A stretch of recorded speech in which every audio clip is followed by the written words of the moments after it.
बंधु माने आजिर एही कार्यक्रम को आपण मानक स्वागत। आजिर एही कार्यक्रमटी तुला राशि व्यक्ति विशेष मानक पई बहुत गुरुत्वपूर्ण अटे। तो आपणकर जदि तुला राशि होइथाय तेबे भिडियोटी को थरे मात्र शेष पर्यंत निश्चय देखंतु। तुला राशि व्यक्ति विशेष मानकर जीवन एही सावित्री व्रत ठारू बदलिबाको जाउछि, कारण ग्रह नक्षत्र मानकर चलन रे एक बहुत बड़ परिवर्तन हेबाको जाउछि, जहा फलरे आपणक जीवन रे चलीथिबा समस्त दुख कष्टर अंत हेबाको जाउछि एवं पुणी थरे आपणक जीवन को खुशी फेरिबाको जाउछि। बंधु माने बुध, मंगल एवं सूर्य निजर राशि परिवर्तन करबाको जाउछंती, जहा फलरे आपणक जीवन रे किछि बड़ परिवर्तन हेबाको जाउछि। तो बंधु माने सावित्री व्रत परठारु आपणकर स्वास्थ्य, शिक्षा, प्रेम जीवन, वैवाहिक जीवन, भाग्य, क्यारियर एवं व्यापार वाणिज्य सबु क्षेत्र रे एक परिवर्तन हेबाको जाउछि। तेबे आपणक जीवन रे केउ सब परिवर्तन हेबाको जाउछि से विषय रे जानिबा पई आपण भिडियोटी को शेष पर्यंत देखंतु एवं आपणकर जदि तुला राशि होइथाय तो भिडियोटी को लाइक करी चैनल टी को सब्सक्राइब करि दियंतु एवं कमेंट बॉक्स रे भक्ति एवं श्रद्धार सहित जय मां सावित्री निश्चय लिखंतु। तो आसंतु आरंभ करिबा आजिर एही कार्यक्रम को, जहां आपणकर जन्म राशि तथा चंद्र राशि उपरे आधारित अटे। तेबे राशि चक्रर 12 गोटी राशि मध्यरु सप्तम राशि हेउची तुला राशि एवं तुला राशिर राशिधिपति हेउछंती शुक्र। तेबे बंधु माने सावित्री व्रत परे आपणक कुंडलीर पंचम भावरे विराजमान रहिबे राहु, षष्ठ भावरे विराजमान रहिबे शनि, सप्तम भावरे विराजमान रहिबे शुक्र, अष्टम भावरे विराजमान रहिबे बुध एवं सूर्य, नवम भावरे विराजमान रहिबे गुरु, दशम भावरे विराजमान रहिबे मंगल एवं आपणकर एकादश भावरे विराजमान रहिबे केतु। तो सर्वप्रथम आसंतु जानि नेबा आपणकर स्वास्थ्य किपरि रहिबो एही सावित्री व्रत परे। तेबे बंधु माने कुंडलीर प्रथम भावटी होइथाय आपणक स्वास्थ्यर भाव, इम्यूनिटी सिस्टम रो भाव एवं आपणकर प्रथम भावर अधिपति हेउछंती शुक्र। शुक्र आपणकर सप्तम भावरे विराजमान अछंती एवं सप्तम भावरे रही आपणकर प्रथम भाव को देखुछंती। तेबे बंधु माने राहु आपणकर पंचम भावरे अछंती। पंचम भावटी होइथाय आपणकर पेटर भाव। तो एही समय आपणकर पेट जनित टिके समस्या देखा देई पारे। एहा व्यतीत आपणकर पंचम भावर अधिपति शनि षष्ठ भावरे अछंती एवं शनि टिके पीड़ित अवस्था रे अछंती, तेणु आपणकर स्टमक रिलेटेड किछिटा प्रॉब्लम देखा देई पारे। तेबे 6 जून पूर्वरु आपणको निजर त्वचार मध्य विशेष जत्न नेबार अछि, अर्थात एलर्जी, इन्फेक्शन भली किछिटा समस्या देखा देई पारे। एबे आसंतु जानिबा आपणकर शिक्षा क्षेत्र किपरि रहिबो एही सावित्री व्रत परे। तो बंधु माने कुंडलीर पंचम भावटी होइथाय आपणक शिक्षार भाव। आपणकर पंचम भावर अधिपति हेउछंती शनि। शनि आपणकर षष्ठ भावरे विराजमान अछंती एवं आपणकर पंचम भावरे विराजमान अछंती राहु। तेबे संपूर्ण 18 वर्ष परे राहु आपणकर पंचम भावरे गोचर करूछंती। तेबे बंधु माने राहु हेउछंती पापी ग्रह, छाया ग्रह, मुंड विहीन ग्रह। राहु जेउ भावरे भी विराजमान थांती सेही भाव सहित जड़ित कार्य रे आपणको द्वंद्व रे पकाई देई थांती। आपण ठीक डिसिजन नै पारि न थांती, प्रत्येक स्टेप रे आपण कंफ्यूज होई जाई थांती। सेही परि भावरे पाठ पढ़ा तो आपणकर भल रहिबो, किंतु पाठ पढ़ा को नै आपण कंफ्यूज होई जिवे। आपण जेउ क्षेत्र रे पाठ पढुछंती ताहा आपणक पई ठीक रहिबो ना आपण आउ किछि पढिबा उचित, एभली भावना आपणकर मन को आसीबो। पाठ पढ़ा रे प्रत्येक टी स्टेप रे आपण कंफ्यूज होई जिवे। तो बंधु माने राहु जेहेतु आपणकर पंचम भावरे अछंती, तेणु एथिपई आपणको किछि प्रतिकार करिवार आवश्यकता रहिछि। तेबे प्रतिकार गुड़िक आमे भिडियो शेष रे जानिबा। शनि मध्य आपणकर द्वादश भाव को देखुछंती, जे कि आपणकर पंचम भावर अधिपति अटंती। तेणु षष्ठ भाव, द्वादश भाव एवं तृतीय भाव कुंडली रे भल बोली माना जाय न थाए। तो शनि आपणकर षष्ठ भावरे अछंती एवं द्वादश भाव को देखुछंती, जहा फल रे एहा पई मध्य आपणकर मन भ्रमित हेबो, आपणकर माइंड डाइवर्ट हेबो।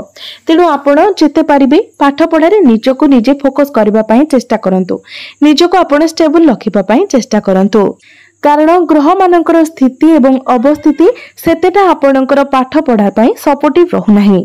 तेणु आपण को ही निजको कंट्रोल रे रखिबाको पड़िबो।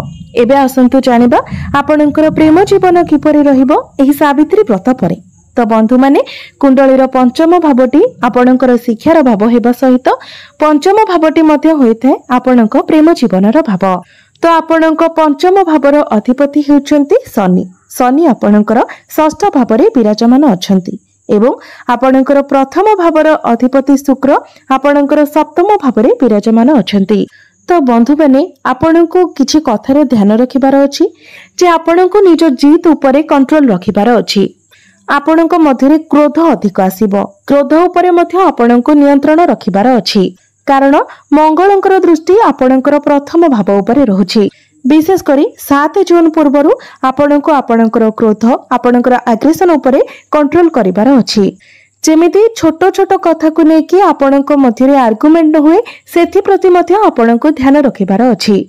एवं आपणकर पंचम भावरे राहु थिबा हेतु आपणक मनरे भ्रम सृष्टि हेबो, शंका आसीबो, आपण निजर पार्टनर को लेकिन डाउट करिवे एवं डाउट कारणरू बहुत भल भल संपर्क मध्य खराब हो जाय थाए। तो ए सब को आपण जेते निज ठारू दूरे रखिबे आपणक पई भल रहिबो।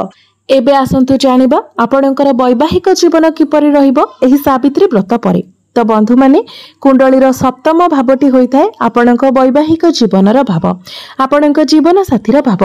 आपणक सप्तम भावर अधिपति हेउछंती मंगल। मंगल आपणकर दशम भावरे विराजमान अछंती एवं 7 जून को मंगल आपणकर एकादश भाव को चलन करिवे एवं आपणक राशिर अधिपति शुक्र मध्य सप्तम स्थान रे विराजमान अछंती। तो आपणकर वैवाहिक जीवन बहुत भल रहिबो। आपण निजर भूल को बुझी पारिबे एवं जदि आपणकर जीवन साथी किछि आर्गुमेंट करंती तो आपण सेठारे चुप रहि जिबे। तो सावित्री व्रत परे आपणकर वैवाहिक जीवन बहुत भल रहुछि। आपण दुई जण मिसी निज परिवार पई किछि किणा किणी करि पारंती, किछि नुवा जिनिस आपण एक्सप्लोर करि पारंती, किछि प्लानिंग मध्य आपण करि पारंती एवं से सब को आपण कार्यकारी मध्य करि पारंती। एबे आसंतु जानिबा सबुठार गुरुत्वपूर्ण विषय वस्तु आपणकर भाग्य, क्यारियर एवं व्यापार वाणिज्यर स्थिति किपरि रहिबो एही सावित्री व्रत परे। तो बंधु माने कुंडलीर नवम भावटी होइଥାଏ आपणक भाग्यर भाव। आपणकर भाग्य भावर अधिपति हेउचंती बुध। बुध आपणकर अष्टम भावरे विराजमान अछंती। मात्र 6 जून को बुध नवम भाव को चलन करिवे। तेबे 6 जून परे आपणकर भाग्य बहुत भल रहिबो। भाग्य संबंधित आपण जे कोनोसी भी कार्य करिवे सेथिरे आपणको सफलता मिलिबो कारण प्रथमे तो भाग्यर कारक ग्रह देवगुरु बृहस्पति भाग्य स्थान रे विराजमान अछंती। पुणी आपणकर भाग्य भावर अधिपति मध्य भाग्य स्थान रे विराजमान रहिबे जहां आपणको पई एक राजयोगर निर्माण करिबो। तो आपण निहाती भावरे आगो को बढ़ी पारिबे। जदि आपण किछि शुभ मांगलिक कार्य करबा को चाहुचंती, किछि बड़ इन्वेस्टमेंट करबा को चाहुचंती, किछि बड़ जिनिस किना किने करबा पई चाहुचंती, आपणकर कोनोसी मीटिंग किबा डील रहिछि तो प्रत्येक क्षेत्र रे आपणको सफलता मिलिबो। एबे आसंतु जानिबा आपणकर क्यारियर किपरि रहिबो एही सावित्री व्रत परे।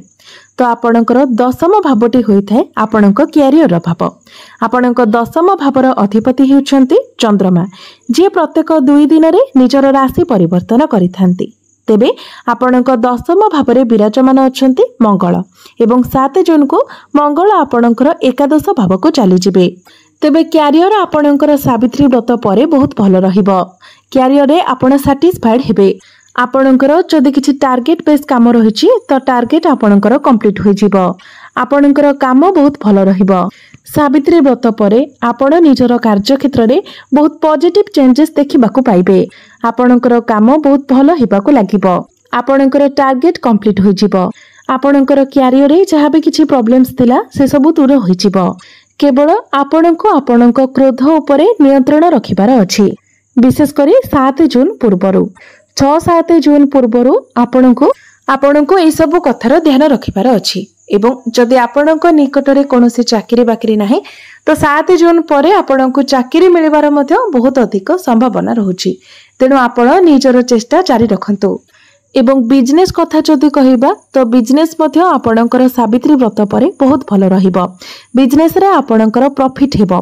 आपणकर फाइनेंशियल ग्रोथ हेबो। बिजनेस रे आपण बेटरमेंट देखिबाकू पाइबे। एबे आसंतु जानिबा किछि उपाय किछि प्रतिकार विषय रे। जो प्रतिकार गुडिक करबा द्वारा जहाँ सब अशुभत्व रहुछि से गुडिक खंडन होई जिवो एवं आपणको अधिक मात्रा रे शुभ फल प्राप्ति हेबो। सेथिपाई प्रत्येक दिन आपण शनिकर बीज मंत्र 108 थर जप करंतु। प्रत्येक दिन पक्षी मानकु दाना एवं पानी दियंतु। एहा सहित प्रत्येक दिन आपण बुधंकर बीज मंत्र मध्य 108 थर जप करंतु। प्रत्येक दिन हनुमान चालीसार पाठ करंतु एवं प्रत्येक दिन आपण उदित सूर्य को तंबा पात्र रे जलार्घ्य अर्पण करंतु। निश्चित भाव में आपण को अधिक मात्रा रे शुभ फल प्राप्ति हेबो। तो बंधु माने आपणकर जीवन मंगलमय हेउ, एहा ही ईश्वरक निकट रे मोर प्रार्थना।